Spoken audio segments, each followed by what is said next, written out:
భారతీయ ఛానల్కి స్వాగతం. జై శ్రీరామ్. హర హర మహాదేవ్. నెహ్రూ గాంధీ ఫ్యామిలీ ఉంది కదా, వాళ్ళు చేసిన దేశద్రోహపు పనులు అన్నీ ఇన్ని కాదండి. 16 స్ట్రాటజిక్ లొకేషన్స్, 16 పైన స్ట్రాటజిక్ లొకేషన్స్ని శత్రువుడికి అప్పచెప్పారు. చైనాకి, పాకిస్తాన్కి, బంగ్లాదేశ్కి అప్పచెప్పారు. ఇలాంటి వాళ్ళని అసలు మన దేశంలో ఉండనిచ్చేయడమే తప్పిదం. మన దేశంలో ఉండనివ్వడమే తప్పు.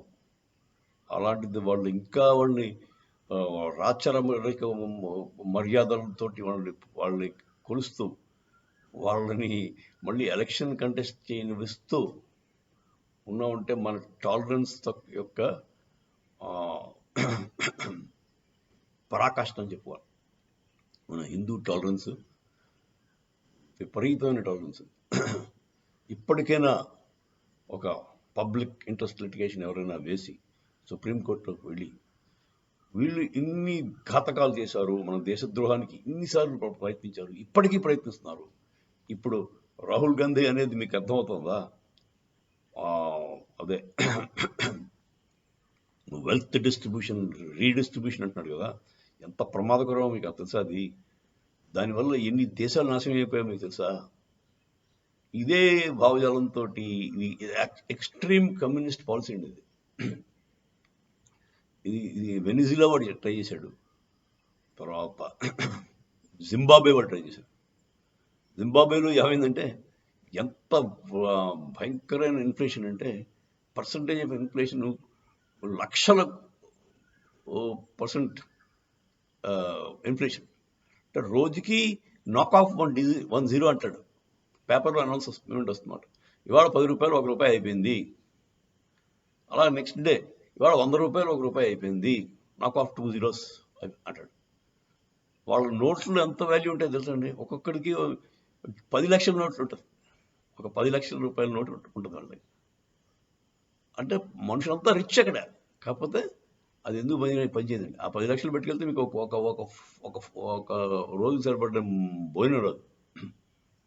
అది జింబాబ్వే పరిస్థితి. ఎందుకు వచ్చిందండి అది? ఇలాగ పనిచేయని వాళ్ళని పని చేయకుండా హవాలాగా తిరిగే వాళ్ళకి, కష్టపడి పనిచేసే వాళ్ళు డబ్బులు తీసుకెళ్ళి పంచి పెట్టడం వల్ల వచ్చింది. అది ఒక దేశాన్ని నాశనం చేయాలంటే రాహుల్ గాంధీ గారి చేతిలో పెడితే గ్యారంటీగా ఇండియాని ఒక 6 నెలల్లో నాశనం చేస్తాడు వీళ్ళు. 6 నెలలు చాలు. అదే ప్రోగ్రామ్ మీద దిగుతున్నాడు.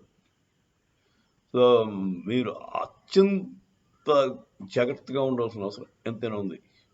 ఈ రాహుల్ గాంధీ, కాంగ్రెస్ పార్టీ అంతా కూడా మహాప్రమాదకరమైన ఐడియాస్తో వెళ్తున్నారు వాళ్ళు. మోదీ గారు ఈ 10 ఏళ్ళు కష్టపడి జాగ్రత్తగా మనల్ని కంటికి రెప్పలా కాపాడుకుంటూ వచ్చారు. ఈ వీళ్ళ చేతిలో కానీ పడితే అయిపోయింది మన పని. సో అర్జెంటుగా ఎవరైనా పబ్లిక్ ఇంట్రెస్ట్ లిటిగేషన్ వేసి, అసలు ఇప్పటిదాకా నెహ్రూ గాంధీ ఫ్యామిలీస్ చేసిన ట్రెచరస్ పనులని చూపించి వీళ్ళని అసలు ఈ దేశంలో ఎందుకు ఉండనివ్వాలి, ఈ దేశం నుంచి బహిష్కరించండి అని నేను రిక్వెస్ట్ చేస్తాను. These guys should not be allowed to stay in India, sir. ఈ జాతి మొత్తం బయటికి పోవాలి. ఈ నెహ్రూ, సూడో నెహ్రూ గాంధీ ఫ్యామిలీ వీళ్ళు అసలు హిందువులే కారు. వీళ్ళు ఎట్టి పరిస్థితుల్లో వీళ్ళకి హిందువులంటే మహాద్వేషం ఉంది. హిందూ దేశం అన్నా కూడా వాళ్ళకి ఏమాత్రం గౌరవం లేదు. మన ఇండియా అన్నా కూడా వాళ్ళకి గౌరవం లేదు.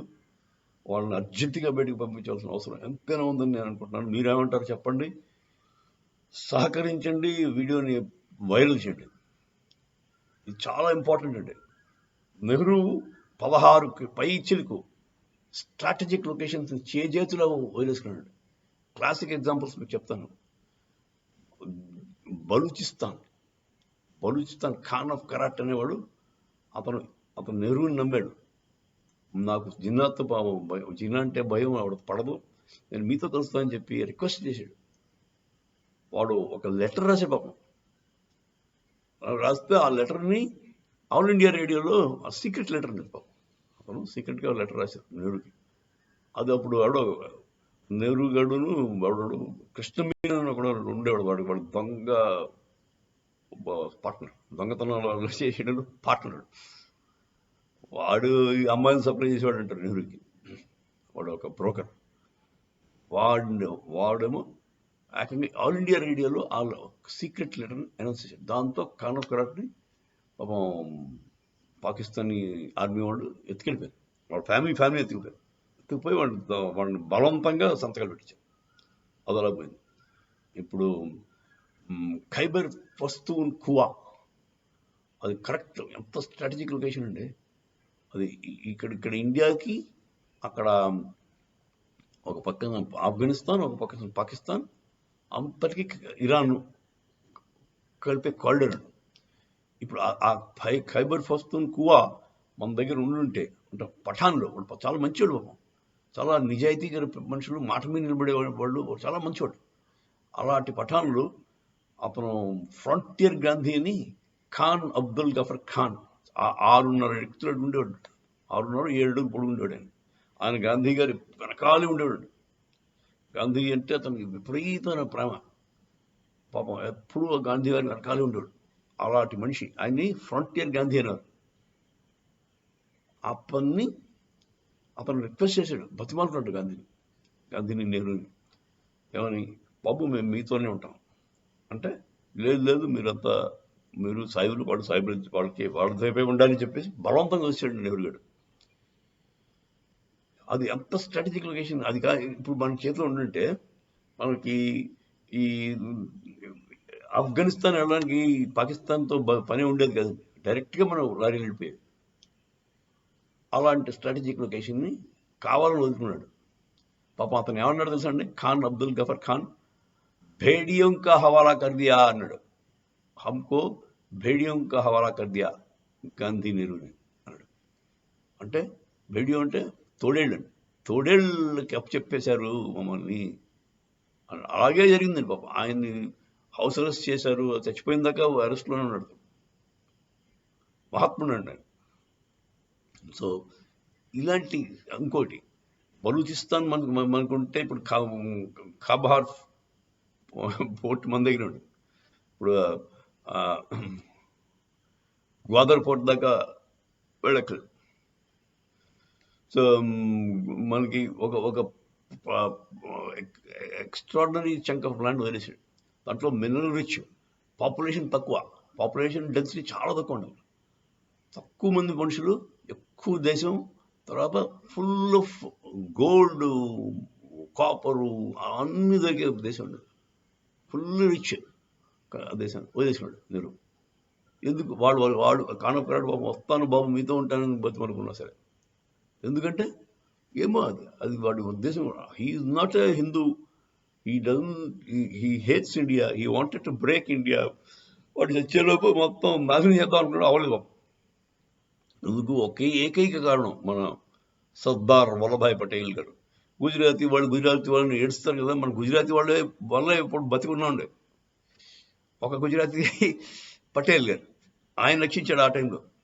ఇప్పుడు ఇంకో గుజరాతీ మనం రక్షిస్తున్నాడు. సో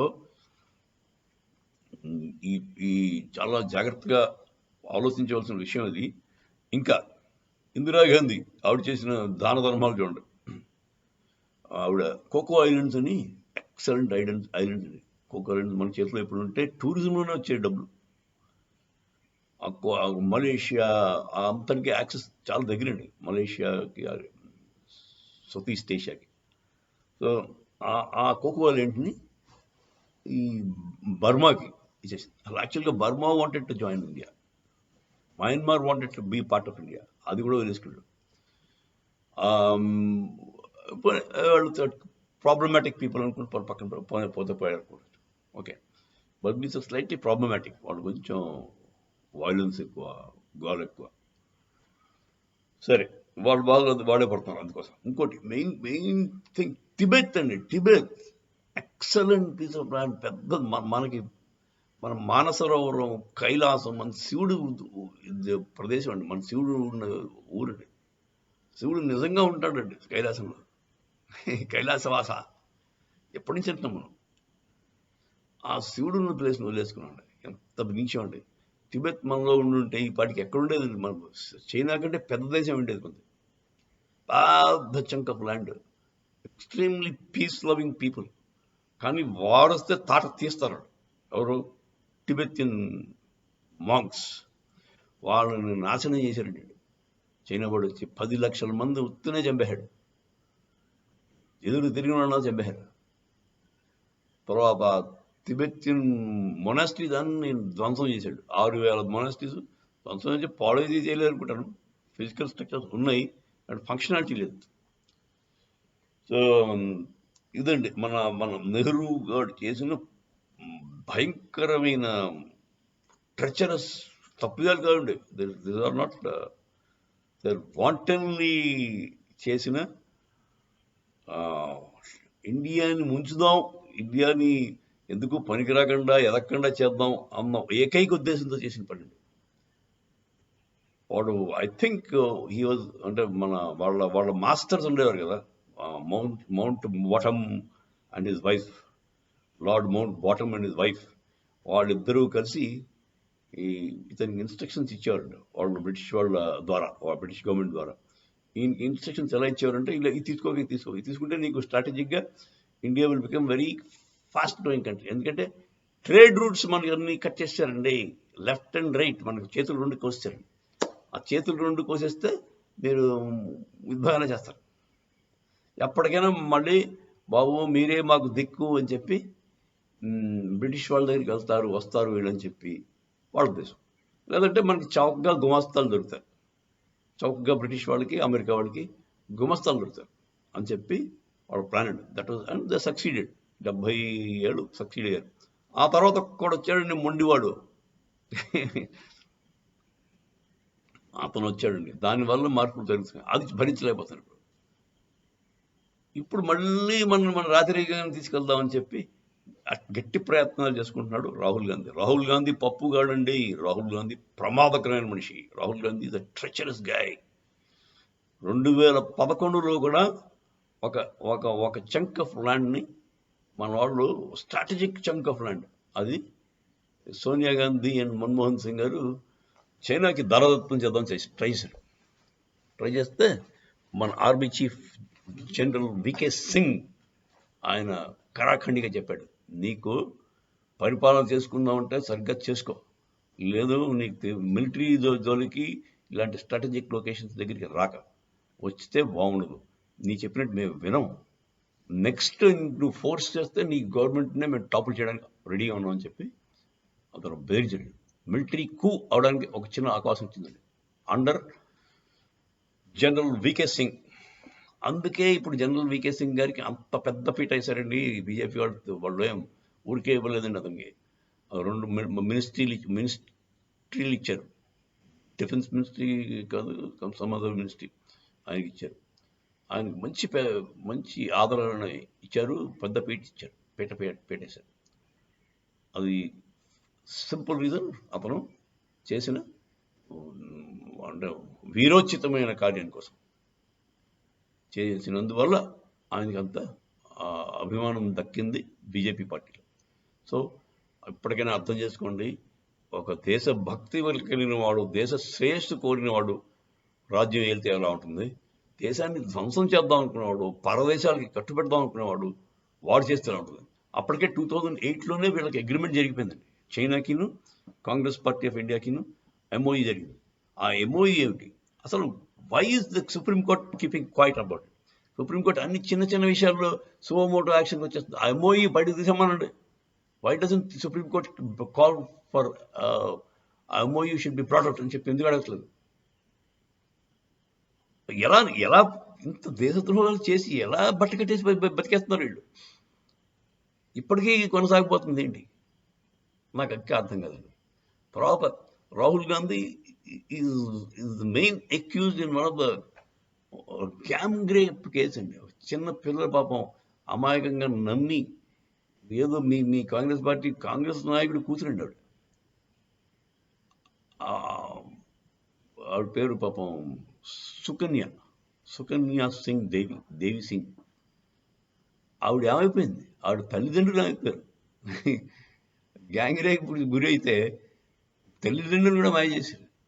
ఆ ఒక్కతే పిల్లని కూడా బాబు ఆవిడికి ఆవిడ తల్లిదండ్రులకి ఈవిడ ఒక్కతే కూతురు, వాళ్ళు కనపడలేదు. సో ఆ కేసు పర్సూ చేసేవాళ్ళు లేక అది డెడ్ అయిపోయింది. కేసు పడింది కోర్టులో అలహాబాద్ కోర్టులో అక్కడ ఉండింది కేసు. కాకపోతే అది అలా ఎవడు దాన్ని దాన్ని దాన్ని దాన్ని ముందుకు తీసుకెళ్ళే నాదుడు లేకపోయింది. ఏం చేస్తున్నారు యోగి ఆదిత్యనాథ్? ఏం చేస్తున్నాడు? ఒక ఆడకూతురికి అన్యాయం జరిగింది అన్నాళ్ళ క్రితం.